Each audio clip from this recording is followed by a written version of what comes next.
नमस्कार, मैं चंद्र प्रकाश साहू लोकविचार.com से। लोकविचार की टीम अपने ग्राउंड रिपोर्टिंग में किसान की काड़ी कमाई धान को लेकर काफ़ी रिपोर्टिंग की। हम ज़मीन से दिखाया, आपको ज़मीन में जाके ग्राउंड में जाके दिखाया कि किसान किस तरह से दिक्कतों का सामना करना पड़ा धान को लेके। ये धान देखिए, ये किसान की उपज है, किसान की कमाई है। ये धान देखिए पानी भीग रहा है। ये स्थिति आपको दिखाना चाह रहा हूँ। सामने देख रहा हूँ भीगा हुआ धान, ये कहीं और के नहीं है, जिला मुख्यालय के आदिम सेवा सहकारी समिति की है। धान ये है कि किसान इकाई कमाई लाखों रुपए खर्च करके, करोड़ों रुपए खर्च करके सरकार कर्ज ले रही है, तमाम चीज़ें कर रही है। इसके बाद देखिए कि धान जो है क्या स्थिति है। ये देखिए आप, धान जो है जड़ लग चुका है। देखिए आप, ये देखिए बोरा सड़ चुका है। ये देखिए आप, ये देखिए धान, ये है जिला मुख्यालय का धान। आप देखेंगे कि बड़ी संख्या में धान जो है यहाँ पर सड़ चुका है, सड़ा नहीं करना चाहिए, भीग चुका है पानी में। ये देखेंगे बड़ी संख्या धान भीग चुकी है और इसको धान का उठाव जो है नहीं किया जा रहा। धान उसको उठा रहे हैं जो अंदर में है। ऐसे सवाल ये उठ रहा है कि लगातार इस समिति के जो धान उठ रही है और बाकी समितियों को नहीं उठ रही है। ऐसे में ही प्रशासनिक कार्य पर सवाल खड़े हो रहे हैं, क्योंकि इस सोसाइटी जो है यहाँ पर धान रखने की अच्छी व्यवस्था है। यहाँ पर जो मंडी के कहना चाहिए जो स्टेज है वहाँ पर धान सुरक्षित है, और बाकी समितियों देखेंगे हम कि धान खुले आसमान के नीचे पड़ी हुई है। और मज़ेदार बात है कि समिति से अनुबंध होता है मार्केट का, प्रशासन का, कि आप 72 घंटे के अंदर उठवाएंगे धान को। बट प्रशासन ने इतनी लापरवाही बरती इस वर्ष, कहना चाहिए कि सूरजपुर में इस अभी तक जो धान उठाव नहीं हो पाया है। और जबकि पिछले वर्ष की बात करें तो पिछले वर्ष उठाव हो चुकी थी संग्रहण केंद्र लोधीमा और देवनगर में धान रखाया जाना था और संग्रहण में, मगर इस बार जो है संग्रहण बना ही नहीं है। 9 करोड़ का धान आसपास लोधीमा में सड़ चुका है, जिसको लेके भी तमाम राइस मिलर जो है वो हाथ खड़े कर दिए हैं कि हम नहीं उठाएंगे उस धान को, सड़ा हुआ धान को। तमाम बातें धान को लेकर सियासत हो रही है। प्रदेश के सहकारी मंत्री जिले से आते हैं, जिसके बाद जिले की स्थिति यह है कि धान जो है संग्रहण सहकारी समिति देखेंगे धान की किस तरह से पानी भीग रहा है। और देखिए आपको इधर दिखाता हूँ मैं आपको धान को, ये देखिए। इसके लिए धान समिति जो है तमाम खर्च करती है, लाखों रुपए खर्च करती है, बताती है कि हम तिरपाल ला रहे हैं, ढकाव कर रहे हैं, सुरक्षा व्यवस्था कर रहे हैं, मगर सुरक्षा व्यवस्था देखेगा तो भगवान भरोसे है। पानी में जो है धान जो है भीग चुका है। ये देखिए, इस धान, ये भीगा हुआ धान क्या बनेगा, इसका चावल कैसे आएगा, ये क्या सड़ेगा कि नहीं सड़ेगा, ये बहुत सारे सवाल जो है खड़ी करती है। तो प्रशासन जो है इस जो समिति के जो प्रबंधक है जिनका नाम मोहन रजवाड़े, उनको बचाने में लगातार लगी हुई है। आपको मज़ेदार बात ये बता दूं मैं कि इस धान समिति में अब भी कहना चाहिए कि इसी वर्ष कहना चाहिए कि 837 कुंटल धान जो कागजों में बिक गया था, जबकि किसान ने जो है वो अपना धान लाया ही नहीं है। जब किसान ने धान लाया नहीं तो कागज में कैसे बिक गया। इसके बाद भी इस तरह के लगातार आरोप प्रत्यारोप लगने के बाद भी, ये देखिए आप वीडियो में देखिए, आरोप प्रत्यारोप लगने के बाद भी प्रशासन द्वारा अब तक प्रबंधक मोहन रजवाड़े के ऊपर कोई भी कार्रवाई नहीं की गई है, खुली छूट दे रखी है। इसके बाद बता दें आपको कि मोहन रजवाड़े द्वारा और भी कृत्य सामने आते गए। ये देखिए कुत्ते यहाँ पर जो है खेल रहे हैं, घूम रहे हैं, इतने लापरवाह हो गए हैं। इसी चावल को जो है किसान आम नागरिक पीडीएस के माध्यम से खाएगा। इनमें कुत्ते मल भी कर चुके होंगे, इसके ऊपर मल किया हुआ धान को खाएगा। ये देखिए, इधर दिखाइए आप, ये दिखाइए, ये है डिस्पोजल। ये देखिए शराबियों का अड्डा, ये देखिए शराबियों का अड्डा, ये शराब पीते हैं बैठ के। देख रहे होंगे आपकी पानी में काफ़ी अंदर तक जानी पानी जा चुका है, धान पूरी तरह से भीग चुका है कि सुरक्षा व्यवस्था के नाम से शून्य है। और ऐसे में सवाल ये उठता है कि सुरक्षा के नाम से जो पैसा निकलता है, लाखों रुपये आहरण होती है, वो कहाँ जाता है।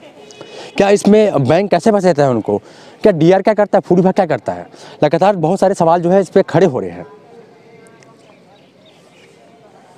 देखेंगे कि यही धान समिति केंद्र है जहाँ पर एक नयनपुर का किसान 837 कुंटल धान कागजों में बेच देता है, जिसके बाद भी कार्रवाई शून्य है।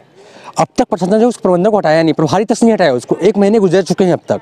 जब हमने ग्राउंड रिपोर्टिंग में गई, हमने जाकर किसान के घर से बात किया, घर में जाके देखे तो किसान बोल रहा है कि मैं पीडी चावल के मथरे जीता हूँ, मैं पीडी चावल से मेरे को मिलता है, मेरे दस्तावेज को सारा ले गया था प्रबंधक, उसने बेच दिया।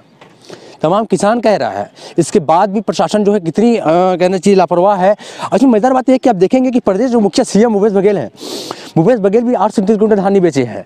पूर्व सीएम है कहना चाहिए कि डॉक्टर रमन सिंह, वो उतनी बड़ी मात्रा धान ने बेचे हैं। यहाँ पर के सरगुजा के जो महाराजा कहे जाते हैं, टीएस बाबा जो प्रदेश के कैबिनेट मंत्री हैं, उन्होंने भी इतनी धान नहीं बेची है। बट एक किसान धान बेचता है 837 कुंटल, करीब 21 ट्रैक्टर धान होती है, 20 लाख रुपए का धान होता है, कागजों में बिक जाता है।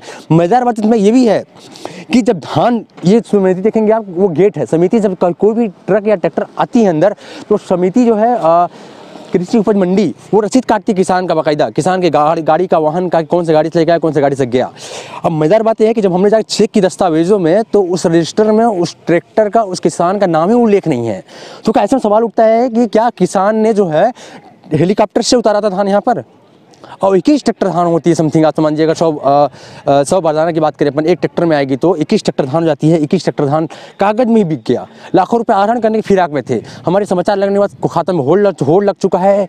इसके साथ मजेदार बात यह है कि इसके जो कथाकथित पत्रकार कुछ वीडियो जारी करके ये कह रहे थे, किसान कह रहा था कि मैंने पैसा निकाला ATM से, मगर बैंक कह रहा है कि पैसा निकली ही नहीं भाई साहब, अभी तो उसमें होड़ लगा हुआ है। हमने होड़ लगे समाचार लगने के बाद। तो प्रशासन लगातार बचाने में लगा हुआ है इस धान समिति के प्रबंधक को, जो आरोपी है धान बेचने के मामले में। इसके साथ साथ एक और मामला महत्वपूर्ण बात यह है कि एक नमदगिरी का किसान है जो पिछले वर्ष कहना चाहिए 44 से 45 कुंटल धान बेचता था। इस वर्ष उसकी गिरदावरी जो है मात्र महज 8 से 8 कुंटल कर दी गई। और ये प्रशासन की लापरवाही देखिए कि इसको जो है सूरजपुर सोसाइटी के अंदर होना चाहिए, इसको मानी सोसाइटी कर दिया उसको। अब वो किसान जो मानी धान बेचने जाता है, मगर एक और बात यहाँ पर होती है कि इसको पर्ची काट के यहीं धान बेच दिया, वो कागजों में धान बेच दिया। और इसकी पैसा भुगतान कहाँ से होती है? पैसा भुगतान होती है इसकी कहना चाहिए मानी से भुगतान होती है। किसान जो है धान कहाँ बेचा है? सूरजपुर समिति में, और भुगतान कहाँ से हुई? मानी सोसाइटी में। तो ऐसे में सवाल उठता है कि ये कैसे हो गई। और एक बात और बता दूं आपको, आप देख रहे होंगे पीछे 3 ट्रकें लगी हुई है जो धान की लोडिंग कर रही है। ये लोडिंग करके डीओ कटा है और डीओ राइस मिलर के पास जाएगा। सवाल ये उठ रहा है कि लगातार यहाँ पर धान का उठाव इतना जल्दी क्यों करवा रही है प्रशासन, जबकि रखने के तमाम व्यवस्था है वहाँ पर स्टेज रखने के लिए, पानी से बचा जा सकता है, तमाम चीज़ें बचा सकता है। इसके बाद भी प्रशासन उसको उठवाने में लगी हुई है। पहले सवाल ये उठता है, ये भेदभाव क्यों कर रही है प्रशासन इससे?